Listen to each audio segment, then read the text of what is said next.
Good afternoon, everybody. Welcome to our Wednesday webinar from the NEP. And today's topic is all about newsletters, and who doesn't love a newsletter?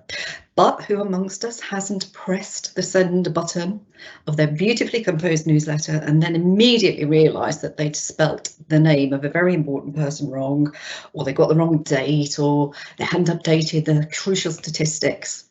Well, don't worry anymore, because we've got a tool for you called Sway, and it's part of the M365 stack, and that's going to make correcting those little mistakes incredibly easy and quick.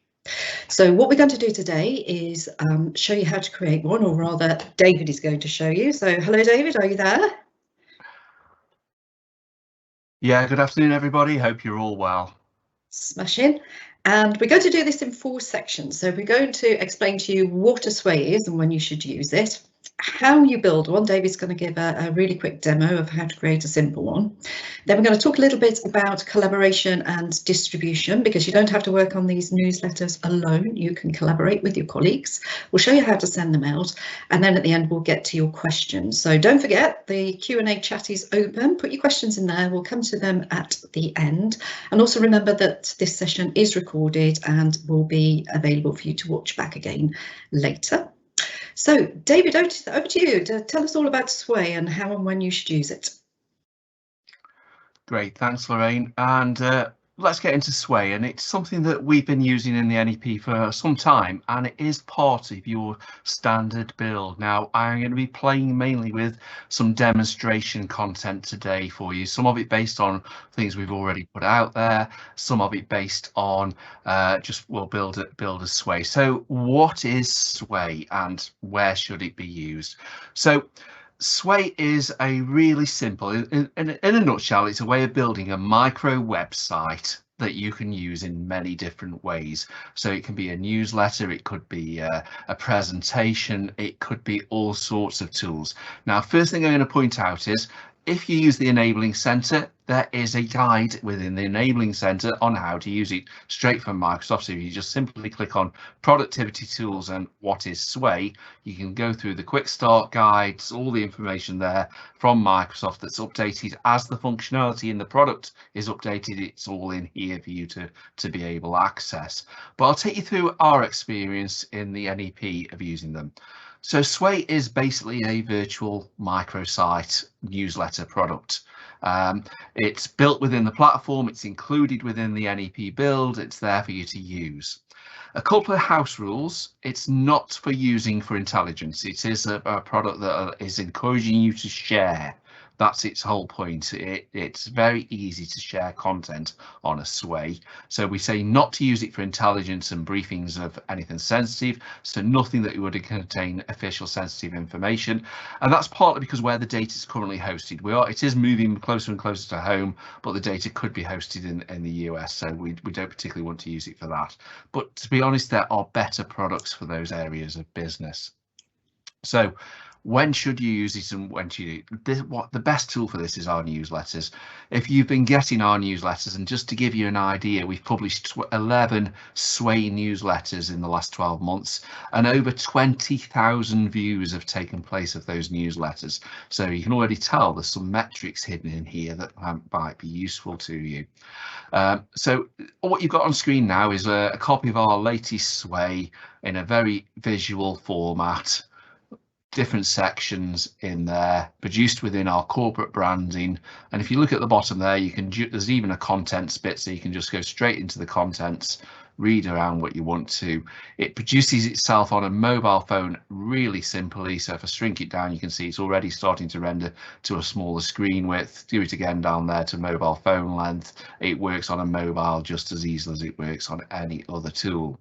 What you're seeing here, because I'm in private, is what the users see of Sway.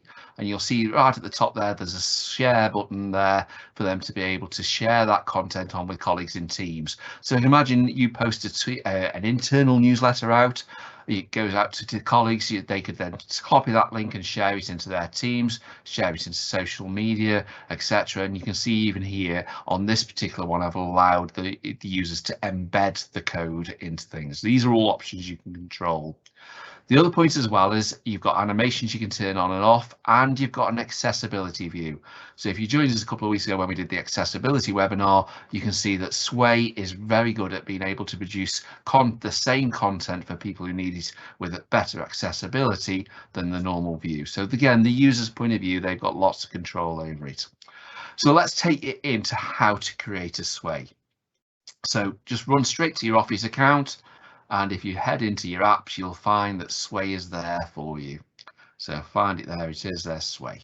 And it runs straight into your Sways. And this is the view I've got at the moment. I actually tend to go straight into sway.com and end up with this view, which is a little bit easier for me to work on. And you can see it's put me my edited Sways, the Sways I've been reading and viewed. There's some analytics, and there's the deleted functionality. And I can filter them by when I want them, by title or date, edited, etc. So to create a Sway, it's as simple as you can either start from an existing document and import it, and I'll let you play with that yourselves, but you can just run in, create a copy one from a PDF or a Word document, and it will start to form it. But I'll take you through creating one from blank. So you simply create a Sway, and the first thing it's going to ask you for is the title.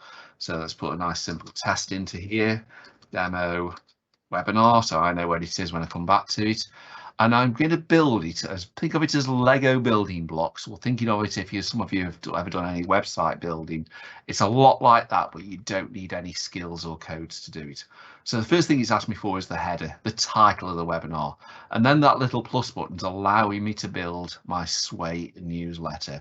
And I've got, it's suggesting what I might want next. Well, the next thing is obviously a heading one. So let's put that in. Simple, and then I might want to put some text underneath there, so I'll put a little text box in there, and if I just quickly run to the side of the screen, pick some stock text up for us so it's nice and easy. Oops, there we go, drop some text in, and then I'll probably want to add an image into that as well. So again, I can run off to my desktop, I'll just open this up on the side over here and get a nice little image and drag it in. You can drag it in off your system quite easily. You can, let's just drop a map into away it goes, processes that away. Oh, now I need another image actually, and this is where you can use the suggested tools in there. You can put things out to your OneDrive, you can run straight to Bing Images and pull something out of the free to use library there. Sway will actually suggest images depending on how much you've been working on it, and of course you can still upload from your device as you normally would in a normal position. So you're building your sections, building your content as you make it work. So I'm just going to abandon this one a second and take you into one that we've already built so you can see how it all starts to form together. So this was the Sway I was showing you a few seconds ago, and you can see I've got a nice header in here, some text, and I've put some emphasis in here around certain parts, an image card, and built up the content. So what does that actually look like in real life?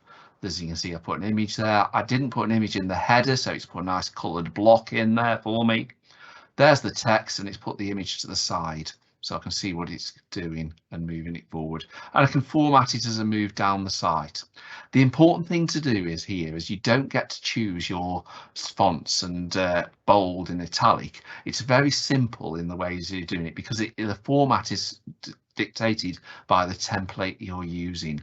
So you can see I can put emphasis onto text, I can put accent onto text, and then I can also emphasize a certain part of the page to give that more emphasis and placement on the page.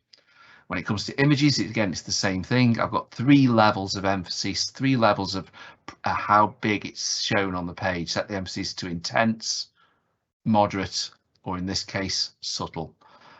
You can also change the focus point of the image, so you can decide which parts of the image are most important when it's rendering on a mobile phone. So you can say, actually, I want the whole image to be important, which might not be the best thing, or you might just want to focus in on a certain part. And you can see how it's below, how it's rendering that on the site ready for you to work on. The other important thing that we all have to do now in terms of image management is make sure we're captioning and putting a proper alternative text in there to comply with disability. So you can see here, clicking on the image section allows you to put that alternative text in there and put that narrative description for people who've got any accessibility needs. And if you're using a caption, you can put it in here. And again, a caption gives you those options to be able to put the different text elements in. So you can see this first article, we built it out of multiple sections so we can put different emphases in as we move forward. On the next article, it's a little bit simpler and you can see the different elements of emphasis we've put through there, links, etc. So you're moving down the site, you can do all sorts of things. One of the things you can also do, of course, is embed code in there. So we've actually embedded a video. It's direct into the Sway. So if I show you that on it, what it looks like for real use. So there's the Sway we did about custody, the webinar we did about custody the other week. We've simply embedded it in there and you can actually play video within the Sway itself. So really powerful in ways of being able to do it. And there's lots of other things you can embed in here. You can embed a form from Microsoft Forms, or when you're really getting a bit adventurous, embedding a Sway within a Sway. And I'll explain a use case for that in a moment. So you can see the way that it's all built up into different sections. And of course, if I wanted to change the order around as the editor when I come to the final version, I can condense all the different sections down so I can see my different sections. And if I say, OK, then this story about the NMC, for instance, I want that to follow the YAML story, I can simply drag that and move that to wherever I want to in the order of the site, and it's moved all the different assets in one go. Really simple to do, all grouped together and manage it for you to do through that. Sometimes quite often we'll put quite detailed captions into a section to create an area of business. So if I come down to the bottom of this particular Sway here, we are. So we've put little images in there with the narrative underneath to create these little mini stories in the design. And again, it allows us to work that. So you can see how I've built that. I've built a group of images all together. So you can just pop them in. So if I wanted to add another image to this group, again, I can simply click on the button, go into media, and these are my options. I can add an image, a video, some audio, some embed code from the YouTube, or I can upload a document, and then you've got these different groups that you can build to present them, etc. So at the moment, this is defaulted to an automatic group. The options are I can change the group type and I can have them as a stack of cards, a grid, a slideshow, a carousel, etc., depending on how I want to do it. So I'll put that one quickly to a carousel. You can see how that now presents itself for the users. They get to flick through that. Doesn't work for the format that I've chosen on here, so I'll quickly Control Z that, take it back to a group that I do want to use, which is automatic, which is actually the best design for this sort of layout. And again, if I wanted to make one of these articles bigger, I can just simply click on it in the design view and play with it and get it to how I feel it should be looking on the site. So it does quite a bit of trial and error to get yourself working, but once you become more and more familiar with laying out a Sway, it can work really, really well. So those are some of the basic foundations on how you can create and edit one and make it work. Lorraine, would you like to add anything on that? No, David, but we're getting some really interesting questions through. So why don't we move on to collaboration, and if you could demonstrate how you can share the link. So if you've got a colleague who wants to work on it at the same time with you. No problem. So up in I'll take you through the control buttons in total, and we'll come to the share as part of that. So in the design view here, as the owner of this Sway, I've got a number of buttons here. I can play it to see what it looks like at any time. That's great, a bit like hitting the design button, but I've also got my control buttons here. So the share and the 3 ellipses, which is the golden rule, is there's more options available. So if I take you through those at the bottom, and unprofessional of me, I left my phone on. How silly am I? Okay, so this is where you can duplicate a Sway that you've already used, create a template from a Sway that you might want to do, and export it in different formats, so you can export it back to Word and PDF as well. So there's lots of controls in here for you. Then one of the important ones that I use a lot is the settings. Which language am I using? And again, you can see that there's lots of language support in there. Do I want to show text direction buttons left to right, etc.? Can viewers and co-authors duplicate this way so you can have some control over who can access it? Can viewers change the layout of their own sway? You know, you might want to allow that to happen. And do you want to show the information bar? And you've got autoplay options here where it could be used for a presentation, etc. The share button's a really powerful one, and this is where you've got some real control on how you want to use it. You can see here you've got control over it. Do you just want specific people in the organization to use it? Do you want it to just be available to as an internal newsletter to everybody in the force? No problem at all. Click that button. That's the default setting as you start a new sway, and that means that even if people have the link, they cannot access it from outside the organization. And then for the public facing sways, anyone with a link, and you can see it turns on the social media buttons as you get further down. The point about collaborating is if you click edit, copy that link and send that across to somebody in a Teams message or an email, they can then come in and be a co-owner of the site with you and work in that area. So a really powerful one. So before you ever share, and we'll come on to how to share and to move this out in a few minutes, and how to get the content around the organization and beyond in a second. Those are the important things. But there's one other thing that you can do before you ever share is do your accessibility checker. So this runs into the site and it suggests potential improvements that you can do to the site to improve the accessibility for people with disability needs. So it's saying here I need to review the alternative text on the 10 images. It puts the image up and shows me the current alternative text in there and whether it's suitable or not. And you can see there's some here in this mock-up that we haven't done properly. So we should really do that before we start distributing it out. You can also check if the hyperlinks are working and any embed codes are working. So a really good way of QAing and making it work as you go. The other important point of this, and Lorraine alluded to it in the start of this is a live website that you can edit if situation changes. So if you do spot a typo after you've sent it out to people, you can come in here and edit it immediately, and the next person who opens the sway will see the new version of it. And this can be important if you're dealing with an incident, and say you're dealing with a neighbourhood incident and you've put a newsletter out there, you can keep the one link available to everybody in the community, but update it constantly with the latest updates as we move it forward. So really powerful in terms of being able to do that. The one last thing I'll just quickly show is around the design. You can see here we're working off quite a simple template. How you get your design, it does take a little bit of time, and there's different ways to do it. So I've just clicked on the styles button here, and it gives me the options to have a vertical, which tends to be the most commonly used in the UK. It's what we're familiar with in terms of a newsletter. You can have it as a horizontal product. You can see scrolling side to side. Or you can make it into a kind of a presentation. So I've just clicked on the button there and it's now turned it into slides. So you could potentially produce sways as presentations and a good way of distributing them. So I'm going to concentrate on the newsletters because that's the most common use case in UK policing. And then you can get to customize how it looks and feels. So you can curate your colors. It's suggesting different layouts and forms, and you can actually pick from the images within the logo to pick your color palettes out of there. Again, remember there was a way of saving a template, so you can make it there. You can put your emphasis on how much animation's in the product, so you can reduce the animation. So this one's made it a little bit more stable now. I've actually got a GIF running in the background image here.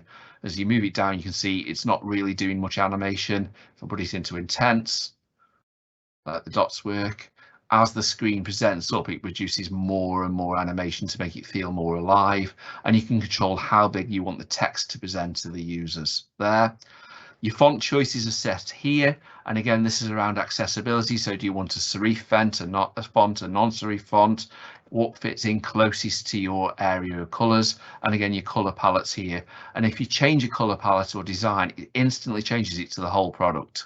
So it really does give you some control over managing that. And of course in the admin settings you can turn off this functionality for different users.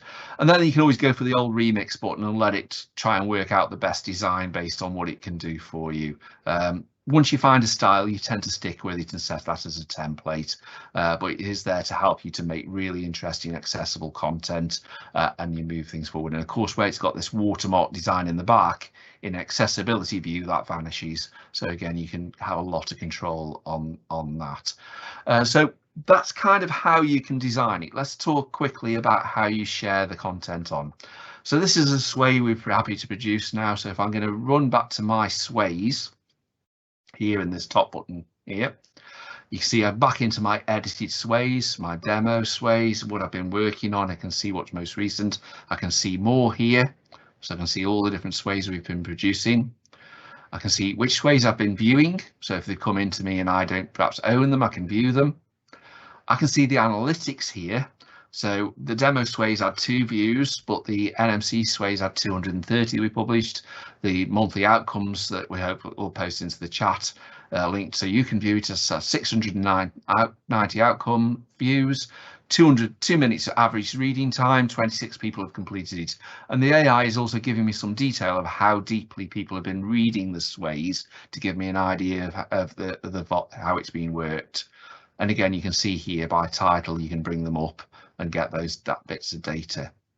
So where I was going to go was into sharing them. So I'm going to show you a live sway that we've currently got. Let me put it back into the date so I can find the right one. So our current monthly sway is the May 21 outcomes and impacts. So if I run into this one now, this is a live one. This is actually being consumed. You've seen it's had nearly 700 views already. I'm not going to mess around with the formatting on this one. I'm going to hit the share button. You can see it's already set for anybody with the link. There's my link. I can get a visual link to share into a Teams or email. Just copy that and paste that into email, and that's a nice way of sending out a link to it. You can get the simple link where you can obviously copy that link, make that a hyperlink in anything you would normally would. Or you can get your embed code. You can see here Lorraine's a co-author on this one, so it does show you who the co-authors are. I'm going to get the embed code for this one, copied that to my clipboard. I'm going to run off now to the NAT Enablers real external website, and I've prepared an article to post this article in. So this is at the back end of our website. I'm in the rich format text, and now I want to actually embed this sway into the website. Very simple. I've copied the code, save and close. There it goes. And I can now save that into the website, hit the publish. Second. But this could also be onto your SharePoint site as well. You can embed it into SharePoint. You can embed it into another sway, as I've said. So if I now hit the website itself and have a look at the latest news articles that we've got live, in a couple of moments that will be on there, and you'll be able to actually view the sway within the website. So again, it really does work really well being able to embed the same content in multiple places. So I'll give that a second. In classic demo gods, I've obviously done something wrong with the demo and made that not work properly, but you do get the view of the sway within the website. So that's how that one works in terms of sharing it. Then, of course, you can always use that share link again to embed it into mass emails, into your social media feeds. You can do it direct from here into your Twitter account. So if you click the button there, it will run into Twitter. See if you're logged into a Twitter account, and yep, there it is. It's already built a tweet ready to go. Again, you can just copy the link and put it into your social management platform and put that content out there. So lots of ways of sharing it. But every time somebody uses it, you are getting that view into your analytics. So you can have an understanding of how it's being used. And you can see here on my instant view, you get an instant stat straight away there, ready to use.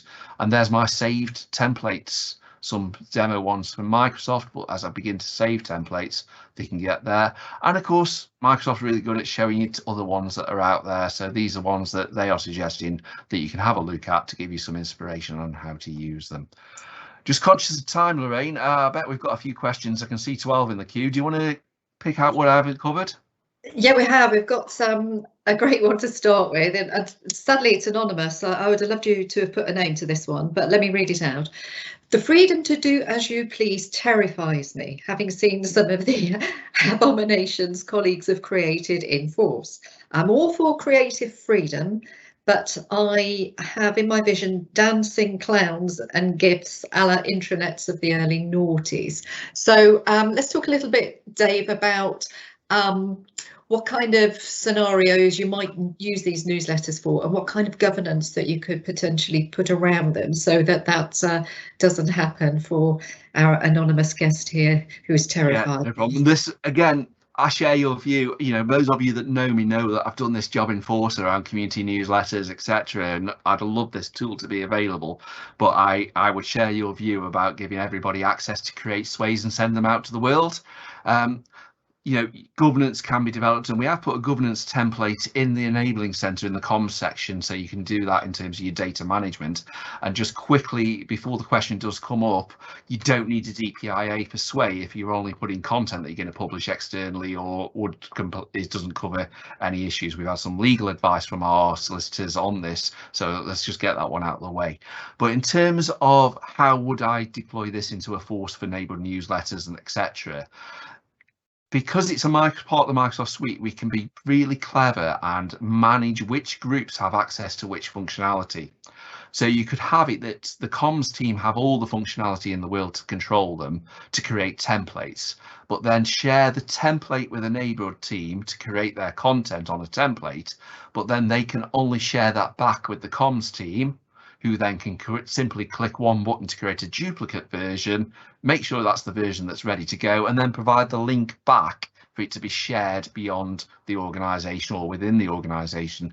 So because of the granular level of control that the Microsoft suite enables, you can set all that into the build quite easily and have that governance approach to allow, okay, then for this team, they can produce internal only facing newsletters. This team can produce external ones, and this team can only do ones that are templated back. So again, you can do that. Or again, because you can produce from a Word document, etc., think about building a simple form to fill in to create a newsletter. You know, there's no reason why we couldn't create a Power Automate that an officer fills in a form to fill in the newsletter content, and it generates a newsletter from scratch. All those things are capable within the model. Okay, so I think you covered there nicely around the sort of security aspects of it as well, and just stress again, it's for non-sensitive information, the kind of information that you would be happy to go into the public domain anyway. Just mention again, David, I think we've given everybody the impression now that they can log on and access this, but it isn't automatically available to everyone, is it? It depends on what your forces have decided. Yeah, and you know, to me, the guardians of the Sway should be the comms team, and we've built that in the guidance we've given to comms teams about how to use Sway and why you need it. So you have to go to the business and say, you know, can I have this? It is already within the blueprints, it's fully assured, it's available to the organization, but your Microsoft 365 administrators in the organization control who has access to what. To me, this is a really powerful tool to help you embed and force adoption around the 365 suite, because being able to produce content in this format that's accessible on an officer's mobile phone or on their desktop, this is a really good way of getting people visible on the new tools that are available without perhaps having edit rights, but being able to do this. So Sway is part of the tool set alongside all the other ones, and you know, as businesses, you need to be explaining why they would benefit the organization and having access to them. Okay, Dave, we've only got 1 minute left, so we want some quick fire answers on the rest now. Right, so could Sway replace a PowerPoint presentation? Yes, it could easily. Could you add documents that people can download to a Sway? I challenge why you would do that, but yes, potentially you can embed documents. Meaning like a Word document or a PDF or something? Yeah, you can do. It takes a bit of doing, but you have to have that document hosted somewhere that's accessible to do that. One of the most powerful uses might be to embed a Microsoft form in there if you want to capture details back. So you can do that very easily. Can you transfer ownership of the Sway to another person? At the moment, no. You can have co-creators, but the owner stays the same. I know that that has been raised through the community group to have ownership transfer, but co-creators have pretty much all the same rights anyway. Okay, somebody asking, I'm assuming that you're in Business Pilot here because they're saying that only 250 officers and staff have at the moment migrated. So for the rest of the workforce, will they still be able to view the link if they don't yet have Microsoft 365? Yes, they can. It's just a website link that needs whitelisting if you haven't got access, and we use it for our newsletters all the time. As far as we know, almost all forces are able to access and consume Sways regardless of their status of 365. Okay. Anna from Diffid Paris is asking, are any of the single online home forces using Sway externally? We'd love to work with you on that. If any forces are ready to do that, we'll happily work with you and the SOH team to understand how we can do this. Technically, it's just a piece of embed code, just like a YouTube video, etc. So it should be able to cope with that. And I think, Dave, it's 12:31 and we've managed to get through them because all the other ones on there I think we answered during your presentation. So that leaves it just then for me to wrap up and to thank Dave for giving us that excellent demonstration. Thank you all for joining us, and we'll see you same time, same place next week. Thanks very much, Bob. Just before you escape, Lorraine, it is Lorraine's last webinar with us, and I just want to thank Lorraine for all the support over the last year in the NEP. Mike and I are guys who work on this with Lorraine on all the webinars, and I'm sure you appreciate the support. Wish her luck in every endeavour moving forward. But Lorraine, thank you so much from me publicly for all the support you've given the NEP in the comms approach that we've done over the last nearly a year. I know it's not quite that, but you know, thank you so much for everything you've been doing for us. You're very welcome, and good luck to everybody who is halfway through their rollout or yet to do it. I'm sure you're going to love all the tools that have been made available, and Dave's been great working with you. Thanks everybody, see you again soon.